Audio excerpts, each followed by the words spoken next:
Okay, take two. So I was recording this video and I should have just paused it or whatever, but my child came in here after I'm like, okay, stay in there, mommy's making a video. Clearly that didn't work. Anyway, I'm going to try to be brief. I am talking today about non-attachment. Non-attachment and not internalizing things. So I started out the video the first time with the quote from the Dalai Lama, and I may not be saying it perfectly right, so don't kill me, but he basically said, don't use Buddhist principles to become a Buddhist, use them to become a better version of what you already are, become a better whatever you already are. So I guess you could say I profess to be a Christian. I only take things so far. I'm not looking for another God. I'm not blah, blah, blah, but I'll accept right wherever it comes from. You know what I mean? Justice, truth, goodness, it can come from anywhere. So I try to focus on the similarities that religions share versus the whatever. There's a lot of things I don't agree with Buddhism and every other religion. That's why I choose the religion that I choose. But spirituality is more important to me than, whatever else. But anyway, so yeah, talking about non-attachment. I got into the Buddhist and the Buddhism principles and stuff because non-attachment is a Buddhist principle. If you look it up, it traces back to that. So non-attachment for some people is a little alarming because they're like that. It comes across like, do you just not, care about anything? You're just not attached to anything. It can be off-putting to people if they don't do research to properly understand what that means. Non-attachment just means that I'm letting everything in life just flow through me. People, places, things, situations. I'm not latching on to anything and allowing it to disturb my peace or my frequency or energy, whatever you call it. Whatever it is that keeps you in a peaceful, happy state where you're thriving and living and enjoying life, anything that you attach or latch onto, the tighter you hold, the worse it is for you. So, my attachment issues usually come down to people. I'm not really attached to things. There are some things that are a little bit harder, but in my mind, every material possession that I have, I can think my way into making peace if I didn't have it. There's nothing that I just think, oh my God. Now, there are some things I'd fight for, but I've lost every material thing, you know what I mean? So that's not my thing. Mine is usually attachment to people, which looks a little bit more like not letting go of relationships or people or whatever type of situations that are unhealthy or that become toxic, so on and so forth. And all of that, I believe, goes back to trying to heal your inner child and a lack of self-esteem, because if you feel amazing, if you feel like you're an amazing person, you treat yourself amazing, you'll only attract amazing things. Or if on the off chance that you do attract something that is not good for you, it won't be able to stay around long because it won't have anything to latch onto. So when we're talking about non-attachment as it relates to me, I'm talking about people and trying not to be attached to my beliefs about people, which is like a prison, because your expectations of people is what bothers you. So if you can get to the point where you're non-attached and you're not expecting things of people, you've won the game. That's how I feel. If you can love people without trying to control them and letting them be themselves, it's just the hard part is when you've already gotten attached to somebody and your beliefs don't match their beliefs or whatever, and then there's friction because you're both either manipulating your own character or trying to manipulate the other ones to fit you. That's where the friction starts. That's where the attachment happens, and that's the hardest thing to get out of. It's the hardest cycle to break. Instead of just realizing and admitting these pieces don't fit, So I kind of made some notes here about non-attachment and not internalizing things, and it says everything is a choice. When we choose not to respond to what triggers us, we refuse to give power to it, and I so believe that. Everything is a choice. everybody in my life is probably sick of me saying it at this point, but everything is about perception. So you think, oh, oh, this is the way that things go. Like, I don't believe that there's really right and wrong. It's all within the realm of your mind. It's your belief system that causes you to think the way that you do. You are like an island walking through this earth, through this life, and there happen to be people who agree with you. Those are the people you usually keep around, your friends, sometimes your family, whatever. The people you usually choose to have around are the people whose belief system match up with yours, but everything is a choice at the end of the day. So when we choose not to respond to what triggers us, we refuse to give power to it. Now, that's much easier said than done, because in the heat of the moment when something's triggering you on a scale from 1 to 10, if something has triggered you at a 10, like I was last night, raging out of control, like, it's very difficult to not respond or to not react. But it is something that, and I think I've said it in a video before, every time that you choose to remain calm, when you want to react or respond, you're literally rewiring your brain to stay calm the next time. So the more you succumb to that energy, that whatever that comes up out of you like vomit, the more you're gonna keep doing it over and over. So practice resistance, practice like just letting it flow through you and not responding to everything, because then eventually you'll stop responding to everything. The tighter we hold on to something that evades us, the more it triggers us. So it's like, you can't hold on tight to things, to people, places, things, money. The tighter you hold on to it, the more it's going to drive you crazy. Choosing to not cling to what doesn't serve us isn't for the benefit of someone else, it's for us. So I know that you think, okay, if I let it go, the other person's going to blah, blah, blah. Well, who cares? At the end of the day, we're talking about your peace, your happiness, your tranquility, your health. You know what I mean? So who cares if you feel like somebody got the one up on you? Like, that bad energy that they're manifesting, that's going to come back on them either way. But you trying to drag them down, or you trying to do whatever you're doing in the process, to be able to spew hate, it has to come from inside. So it's coming from somewhere. Maybe that's why you're attracting it. You got to go back to the drawing board and think about those kind of things. Train yourself to let go of everything you fear to lose.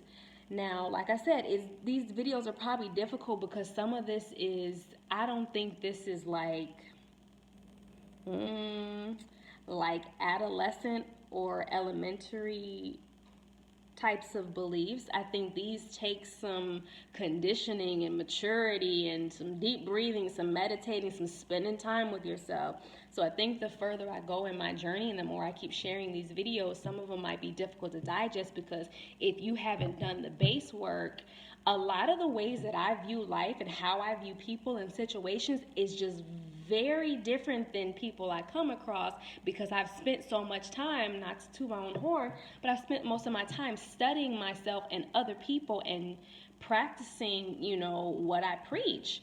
So I advocate for peace, and I advocate for apologizing when you're wrong, apologizing even when you're not, setting healthy boundaries and respecting other people's boundaries. And if you can't learn those basic principles, my way is probably not the way you want to go for advice. If you're still, now there are days, don't get me wrong, I can definitely still be petty. I'm still a woman, I'm still a Gemini. I can still take it there, but there's never a time that I can be evil or petty or anything and not come back and feel remorse for it. Like, I'm going to have to come back and apologize and try to make amends in some kind of way, so I don't know how I got on that, but train yourself to let go of everything you fear to lose. Like, it takes a minute to get there, but it is possible. There are some things that are closer to your heart that are harder to let go, but if you can overcome that in your mind, you're free. You can love stuff and you can love things around you without holding on to them and being fearful to lose them, because it's like, okay, nothing really belongs to us anyway. You know what I mean? I feel that way. I love my son dearly, but he doesn't belong to me. I feel like he belongs to God. He belongs to himself. He belongs to the universe. Now, God put him in me and brought him, but he's not mine. He's not my property. You know what I mean? Like, he's still an individual. He's still a human. And I try to treat him as such with respect and understanding and validating his feelings and stuff, even as young as he is. Each time you relinquish control, you train yourself to not need it. Control is a very difficult thing for me. I will go to jail trying to control a situation that it's like, okay, you have no business trying to control this anyway. So we all have our struggles. These are the things I'm still working on. I'm not making these videos like, oh, okay, I got it all together. I'm including people in my journey, and as I'm learning little principles that are helping me in this journey, I'm sharing them with you guys. So anything you can't control is teaching you how to let go of it. So think about the thing in your life that drives you the most crazy. That's probably the thing that's going to teach you the biggest lesson. That's how I feel about my son. Woo, I love him to the moon and back.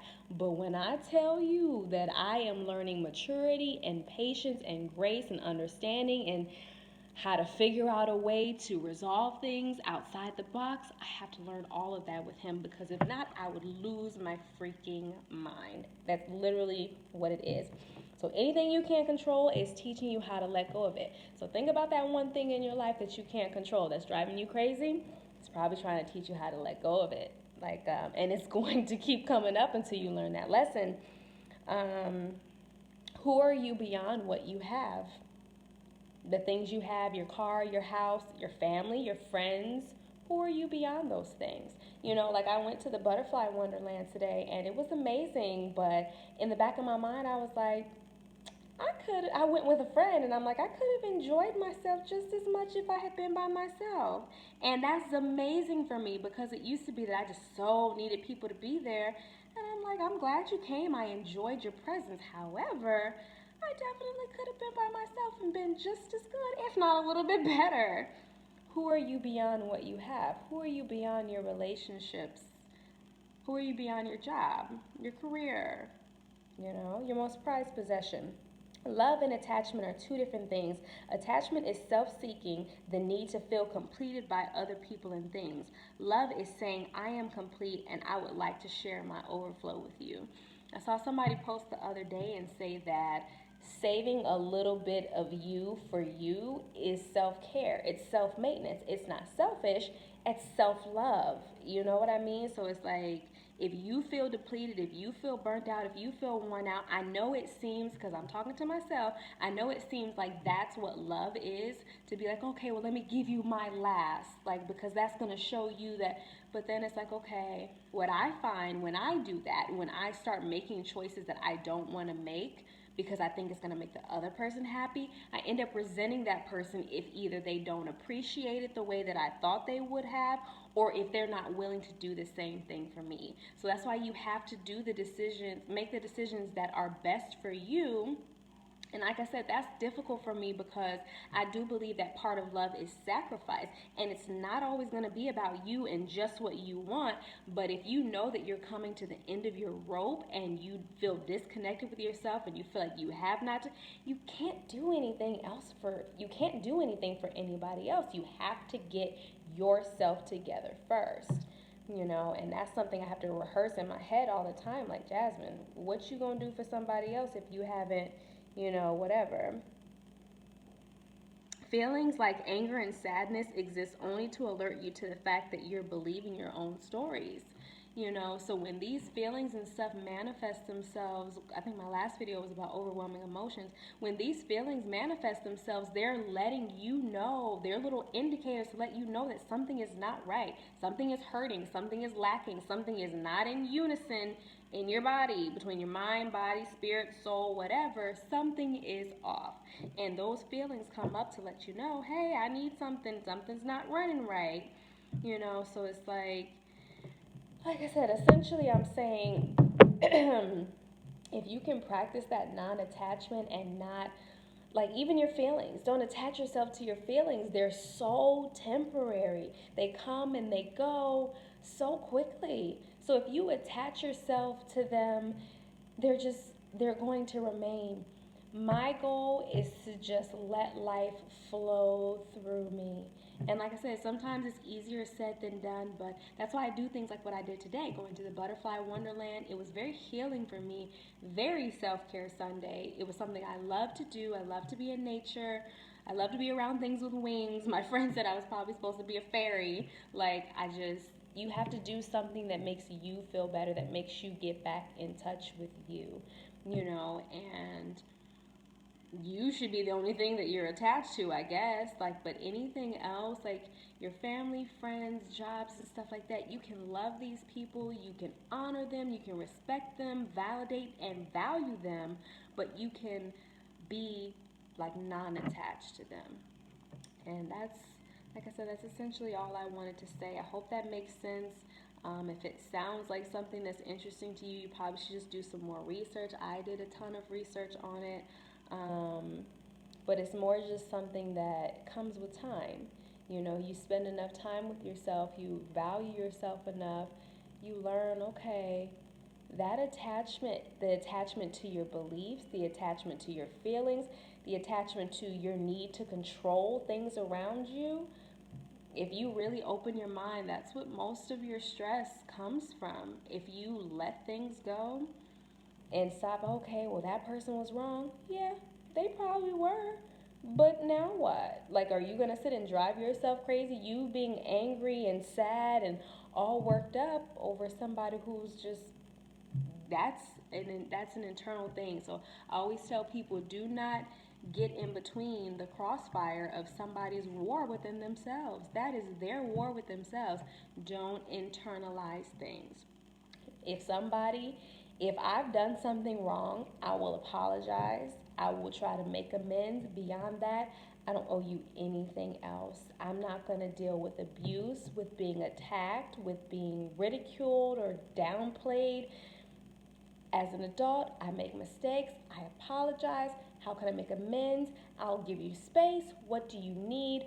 However, I'm not internalizing people's stuff. So when people come to me with a bad day or when somebody's attacking me and I know that I haven't done anything to solicit that amount of attack, I don't internalize it. And I can't internalize anything beyond me apologizing and me trying to make amends. So if you desire to call me out my name, to yell at me, to whatever, I can't really take it beyond that point. So you come across people and you learn, friend, family member, manager at work, pastor, whoever, don't internalize people's stuff. Don't internalize it. You focus on you and you focus on trying to be a better person. What did I do in that situation to maybe cause that person to feel how they feel, to make them act how they're acting? Always bring it back to you.